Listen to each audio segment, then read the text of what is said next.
আগামীকাল বিকেল ৪টায় গ্যাজেট প্রকাশ। ১০০% পেনশন ও ৩৫,০০০ বেসিক বেতনে সরকারি চাকরিতে যুগান্তকারী পরিবর্তন। আসসালামু আলাইকুম সুপ্রিয় দর্শক, ভিডিও শুরুতেই সরকারি চাকরিজীবী মহোদয়গণ চ্যানেলটি সাবস্ক্রাইব করে রাখুন নবম পে স্কেলের আপডেট সবার আগে পেতে। দৈনিক বার্তা ১১/১/২০২৬। আগামীকাল বিকেল ৪টায় প্রকাশ হতে যাচ্ছে বহুল প্রত্যাশিত গ্যাজেট, যা সরকারি চাকরিজীবীদের জন্য এক ঐতিহাসিক অধ্যায়ের সূচনা করতে যাচ্ছে। দীর্ঘদিনের প্রতীক্ষা, দাবি ও আন্দোলনের পর অবশেষে বাস্তব রূপ পাচ্ছে গুরুত্বপূর্ণ এই সিদ্ধান্ত। গেজেট প্রকাশের খবরে দেশের লাখো সরকারি কর্মচারী কর্মকর্তাদের মধ্যে নতুন করে আশার আলো জ্বলে উঠেছে। বিশেষ করে বেতন কাঠামো ও পেনশন ব্যবস্থায় যে বড় পরিবর্তন আসছে, তা চাকরিজীবী সমাজে স্বস্তি ফিরিয়ে আনবে বলে মনে করছেন সংশ্লিষ্টরা। সরকারের এই সিদ্ধান্তকে অনেকেই সময় উপযোগী ও বাস্তবভিত্তিক পদক্ষেপ হিসেবে দেখছেন। অর্থনৈতিক চাপের এই সময়ে এমন ঘোষণা সরকারি কর্মচারীদের জীবনমান উন্নয়নে বড় ভূমিকা রাখবে। এই গেজেটের সবচেয়ে আলোচিত ও গুরুত্বপূর্ণ দিক হল পেনশন ব্যবস্থায় ১০০% সুবিধা চালু করা। দীর্ঘদিন ধরে অবসরপ্রাপ্ত কর্মচারীরা যে পেনশন সংকটের মুখে ছিলেন, তা এই সিদ্ধান্তের মাধ্যমে অনেকটাই দূর হবে। পূর্ণাঙ্গ পেনশন সুবিধা নিশ্চিত হওয়ায় অবসর জীবনে আর্থিক নিরাপত্তা আরও শক্তিশালী হবে। কর্মজীবনের শেষ প্রান্তে এসে কেউ যেন অনিশ্চয়তার মধ্যে না পড়েন, সেটাই এই উদ্যোগের মূল লক্ষ্য। অবসরপ্রাপ্ত কর্মচারীদের জন্য এটি নিঃসন্দেহে একটি যুগান্তকারী পরিবর্তন। এতে করে রাষ্ট্রের প্রতি কর্মচারীদের আস্থা আরও গভীর হবে। সরকারি চাকরিজীবীদের বেতন অনুপাত নিয়েও আসছে বড় ধরনের সংস্কার। ন্যায্য কাঠামোর ভিত্তিতে বেতন অনুপাত নির্ধারণের মাধ্যমে দীর্ঘদিনের বৈষম্য দূর করার উদ্যোগ নেওয়া হয়েছে। নিচু ও উচ্চ গ্রেডের মধ্যে যে ব্যবধান নিয়ে এতদিন অসন্তোষ ছিল, তা কমিয়ে আনার চেষ্টা করা হয়েছে। একটি ভারসাম্যপূর্ণ ও যুক্তিসঙ্গত বেতন কাঠামো গড়ে তোলাই এই সিদ্ধান্তের মূল উদ্দেশ্য। এতে করে একই ধরনের কাজের জন্য ন্যায্য পারিশ্রমিক নিশ্চিত হবে। কর্মচারীদের মধ্যে কাজের আগ্রহ ও মনোবল বাড়বে বলে আশা করা হচ্ছে। বেসিক বেতন নিয়ে সরকারি কর্মচারীদের দীর্ঘদিনের দাবি ছিল ন্যূনতম ৩৫,০০০ টাকা নির্ধারণ করা। সেই দাবি এবার গেজেটের মাধ্যমে বাস্তবায়নের পথে। বেসিক বেতন বাড়ানোর ফলে অন্যান্য ভাতা ও সুযোগ সুবিধার পরিমাণও স্বাভাবিকভাবেই বৃদ্ধি পাবে।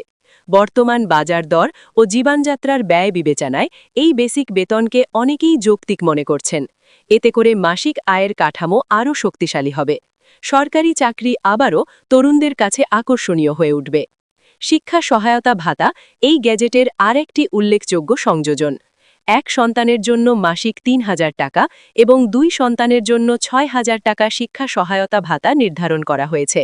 বর্তমান সময়ে সন্তানের পড়াশোনার খরচ বহন করা অনেক পরিবারের জন্য কঠিন হয়ে উঠেছে। এই ভাতা সরকারি কর্মচারীদের জন্য বড় ধরনের সহায়তা হিসেবে কাজ করবে। বিশেষ করে মধ্যম আয়ের পরিবারগুলো এতে সবচেয়ে বেশি উপকৃত হবে। সন্তানের ভবিষ্যৎ গড়তে এই সহায়তা গুরুত্বপূর্ণ ভূমিকা রাখবে। শিক্ষা ভাতার পাশাপাশি অন্যান্য ভাতাসমূহও বহাল থাকছে এবং কিছু ক্ষেত্রে পর্যালোচনার কথা বলা হয়েছে। বাড়ি ভাড়া, চিকিৎসা, যাতায়াত সহ বিভিন্ন ভাতা কর্মচারীদের দৈনন্দিন ব্যয় সামাল দিতে সহায়তা করে। নতুন বেসিক বেতনের সঙ্গে সামঞ্জস্য রেখে এসব ভাতার আর্থিক মূল্য আরও কার্যকর হয়ে উঠবে। এতে করে কর্মচারীদের প্রকৃত আয় বাস্তব অর্থে বাড়বে। শুধু কাগজে কলমে নয়, বাস্তব জীবনেও এর প্রভাব পড়বে। এই দিকটি চাকরিজীবীদের কাছে বিশেষ গুরুত্ব পাচ্ছে। গেজেট প্রকাশের মাধ্যমে সরকারের নীতিগত অবস্থানও স্পষ্ট হয়ে উঠছে। সরকার চাইছে একটি মানবিক ও বাস্তবসম্মত বেতন কাঠামো গড়ে তুলতে। কর্মচারীরা যেন আর্থিক দুশ্চিন্তা ছাড়াই দায়িত্ব পালন করতে পারেন, সেটাই মূল লক্ষ্য। দক্ষতা ও অভিজ্ঞতার যথাযথ মূল্যায়ন করার বার্তাও এতে স্পষ্ট। সরকারি প্রশাসনে কর্মস্পৃহা বাড়াতে এই সিদ্ধান্ত কার্যকর ভূমিকা রাখবে। দীর্ঘমেয়াদে এর সুফল রাষ্ট্র পরিচালনায়ও প্রতিফলিত হবে। গ্যাজেট প্রকাশের সময় নির্ধারণ করা হয়েছে আগামীকাল বিকেল ৪টা, যা নিয়ে কর্মচারী মহলে ব্যাপক আলোচনা চলছে। অনেকেই এই সময়ের অপেক্ষায় আছেন চূড়ান্ত নির্দেশনা ও বিস্তারিত তথ্য জানার জন্য। গেজেট প্রকাশের পরপরই বাস্তবায়ন প্রক্রিয়া শুরু হবে বলে ধারণা করা হচ্ছে। বিভিন্ন মন্ত্রণালয় ও দপ্তর ইতোমধ্যেই প্রস্তুতি নিতে শুরু করেছে। দ্রুত বাস্তবায়নের মাধ্যমে যেন কোনো জটিলতা না হয়, সেদিকে নজর দেওয়া হচ্ছে। এটি একটি সুসংগঠিত প্রশাসনিক উদ্যোগের ইঙ্গিত দেয়। এই পরিবর্তনের প্রভাব শুধু বর্তমান কর্মচারীদের মধ্যেই সীমাবদ্ধ থাকবে না। ভবিষ্যতে যারা সরকারি চাকরিতে যোগ দেবেন তাদের জন্য এটি একটি শক্ত ভিত্তি তৈরি করবে। সরকারি চাকরির প্রতি যে আস্থার সংকট তৈরি হচ্ছিল তা অনেকটাই কাটিয়ে ওঠা সম্ভব হবে। মেধাবী তরুণরা আবারও সরকারি সেবায় যুক্ত হতে আগ্রহী হবে। এতে করে রাষ্ট্রের মানব সম্পদ আরও শক্তিশালী হবে। দীর্ঘমেয়াদে এটি দেশের সামগ্রিক উন্নয়নে ইতিবাচক প্রভাব ফেলবে। অবসরপ্রাপ্ত কর্মচারীদের জীবনে এই গেজেট এক নতুন স্বস্তির বার্তা নিয়ে আসছে। 100% পেনশন সুবিধা নিশ্চিত হওয়ায় চিকিৎসা, সংসার ও পারিবারিক দায়িত্ব পালনে আর্থিক চাপ কমবে। অনেক অবসরপ্রাপ্ত কর্মচারী যারা এতদিন সীমিত আয়ে জীবনযাপন করছিলেন তারা নতুন করে স্বস্তি পাবেন। এটি সামাজিক নিরাপত্তা ব্যবস্থাকে আরও শক্তিশালী করবে।